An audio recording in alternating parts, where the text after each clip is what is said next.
A'udzu billahi minashaytonirrojim. Bismillahirrohmanirrohim. Bugun biz sizlarga payg'ambarimiz sollallohu alayhi vasallamning hadislarini yetkazishga harakat qilamiz. Albatta, yetkazish bizdan, amal qilish esa sizdan. Har birimizga Alloh taolo tavfiq va hidoyat nasib aylasin. To'g'ri yo'ldan hech qachon adashtirmasin. Endi hadisga yuzlanamiz. Bismillahirrohmanirrohim.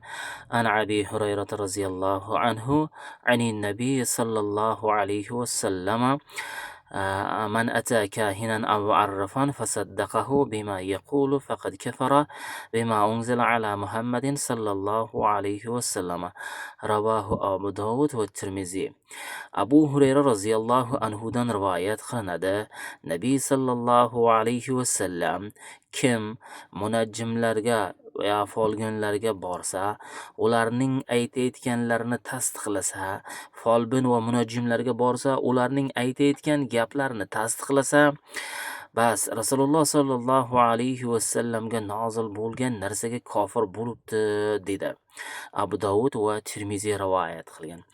Shunday ekan, folbinlarga borib va ularning aytayotgan gaplarini tasdiqlaydigan odamlar kim bo'lishligini payg'ambarimiz sallallohu alayhi vasallam aniq va ishonchli qilib aytayapti.